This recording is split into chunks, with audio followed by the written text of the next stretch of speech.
Arabako Enpresak Irratian te acerca a la realidad de las empresas, de los empresarios y empresarias de este territorio. Esta semana nos visita Ana Martínez de Bujanda, Chief Operating Officer de Bodegas Valdemar, de la mano de SEA, Empresas Alavesas. Buenos días y bienvenidos a un nuevo espacio de Arabako Enpresak Irratian. Nuestra invitada de hoy representa la quinta generación de una familia de bodegueros. Desde finales del siglo XIX, el vino ha sido la piedra angular sobre la que han edificado un oficio, una empresa, y sobre todo, una forma de ver y sentir la vida.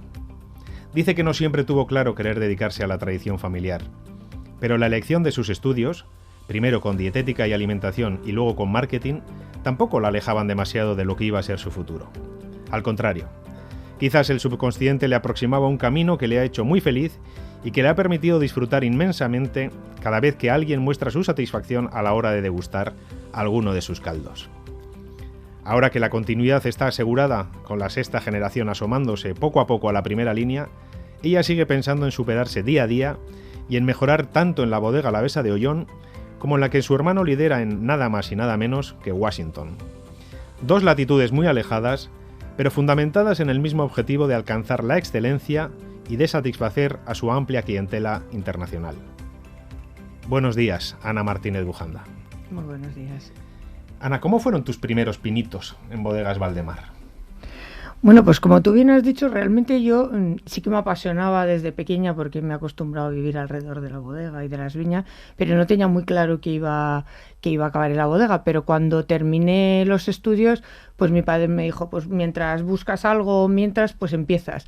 Y empecé pues en oficina, en visitas y demás, y para cuando me di cuenta pues ya no me quería ir, con lo cual fue una decisión, probablemente la has definido muy bien, más de mi inconsciente que de mi consciente. Oye, Ana, yo me he dado cuenta de que cada vez que hablo con un bodeguero siento que el mundo vitivinícola es mucho más que una empresa al uso, ¿no? ¿Qué tiene para que sea así este mundo? La verdad que no lo sé, pero sí que es cierto que yo te diría que mi familia es una parte más de la familia. Creces, creo que probablemente sea porque no es solo un sector, o sea, al final es la agricultura, es la bodega, es la comercialización, es la parte incluso de servicios, ¿no?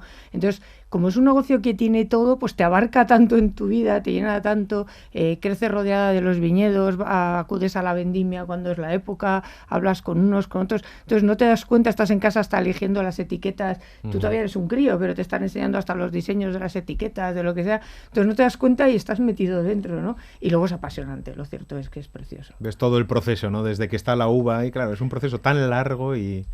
Es un proceso muy largo y además en el que cuando tomas una decisión, en muchos de los casos, cuando tú decides plantar una viña, por ejemplo, que es el principio, ¿no?, de una botella, realmente las viñas que estemos plantando mi hermano y yo ahora serán de las que saquen vinos buenos, pues o mis hijos o mis nietos, si Dios quiere, ¿no? De hecho, pues de las fincas que mejores, o de los vinos de finca más importantes que ahora estamos sacando, son viñas que plantó mi abuelo.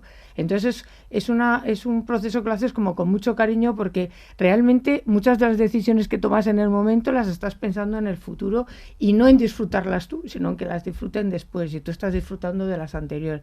Entonces, no sé, a mí me resulta que es como un círculo que te va englobando las generaciones, que te va englobando el proceso, que a mí por lo menos me resulta muy atractivo. En este mundo que todas las decisiones parecen tan cortoplacistas, estamos en un sector que, claro, tienes que mirar a largo plazo, ¿no?, para ver lo que va a ser. Bueno, de hecho es curioso porque cuando estás gestionando un negocio como es una bodega, se te combinan las dos. Claro, hay decisiones que sí que son súper a corto plazo, como cualquier empresa, cualquier negocio, pero a la vez metidas dentro de esas decisiones a largo plazo y de esos objetivos. Claro, marcas unas estrategias, unos objetivos muy a largo plazo, ¿no? Entonces, bueno, pues tenemos que convivir con esas dos realidades. Decisiones, pero precisamente por eso igual también es tan apasionante, ¿no?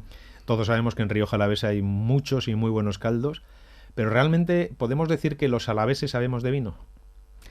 Bueno, a ver, como supongo que contestaríamos cualquier bodeguero, ojalá supiéramos más cuando hablamos de la población en general, pero bueno, sí se sabe, sí se conoce, yo creo que sí se tiene además esa especie de un poco de considerarlo parte, ¿no?, de nuestra cultura, pero queda mucho camino por hacer. Yo creo, como tú has dicho, hay grandes bodegas en Rioja Alavesa, hay grandes vinos, el mundo del vino es apasionante por eso, porque hay tan distintos, se pueden probar tantas cosas, con lo cual aprovecho para animar a la gente para que nos conozcan un poquito más a todas las bodegas que formamos esta zona, ¿no? Tan interesante. Uh-huh.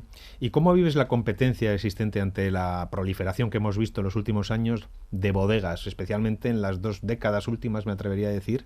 Han crecido muchísimo. ¿Eso cómo se vive desde dentro? Bueno, yo creo que tiene dos lados. Por un lado, por supuesto, yo creo que es increíble la competencia que hay en el mundo del vino.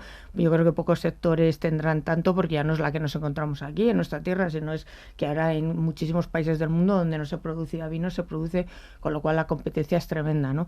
Pero luego tiene la parte positiva, sobre todo ya también cuando hablas más en cercanía, que yo creo que la competencia es buena, que nos ayuda a ponernos las pilas, que el que uno haga una cosa favorece el que luego el sector siga creciendo en ese sentido, con lo cual yo desde luego, para mí siempre es un orgullo cuando una bodega, sobre todo pues eso, de tu zona, hace bien las cosas, tiene nuevas ideas, saca nuevos proyectos, nos ayuda a todos a ponernos las pilas y hace mejorar el sector, que yo creo que es fundamental, con lo cual yo creo que tiene también su parte muy positiva. Sí, además, bueno, si Álava es por sí una provincia muy exportadora, no hablemos ya de las bodegas, porque la gran mayoría de la producción que tenéis se exporta.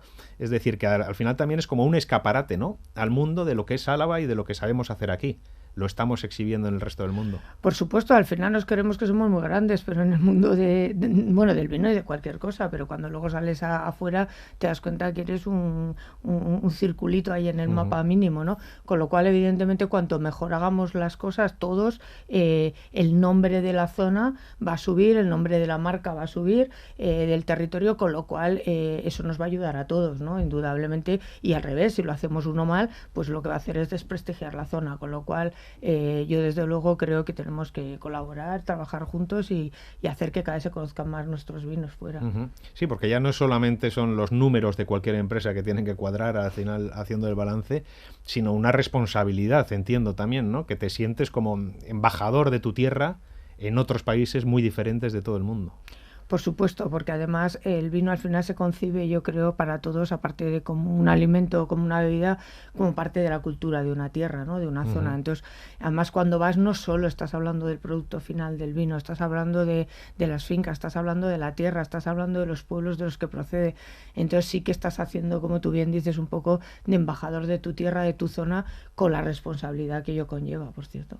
A vosotros os ha tocado hacer de embajadores y habéis viajado mucho, no solo vendiendo vino, sino también abriendo otra bodega, como decíamos en la entradilla, en nada más y nada menos que Estados Unidos.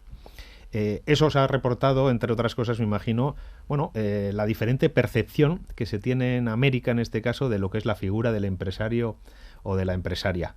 ¿Lo habéis sentido así? Sí, me entristece decirlo, pero sí, porque me entristece en el sentido de que allí al empresario se le valora mucho más. Se valora mucho más el esfuerzo que hace por la sociedad, el esfuerzo que hace por crear trabajo, el que al final pone su patrimonio encima de la mesa para un proyecto, por arriesgar, cosa que, pues por desgracia, aquí no siempre está valorado igual, ¿no? Entonces, bueno, yo siempre digo, yo no digo que sea mejor un sitio que otro, cada sitio tiene sus zonas, pero en ese sentimiento hacia, o esa valoración o respeto hacia el trabajo del empresario, pues sí que tenemos mucho más que hacer aquí. Y esas diferencias también son patentes, por ejemplo, en lo que a la visión del fracaso se refiere, que aquí siempre el fracaso, no sé, se vive de una manera, ha fracasado, parece que ya no tiene ningún sentido, no tiene nada que hacer en la vida. En Estados Unidos, ¿cómo se vive la cultura del fracaso?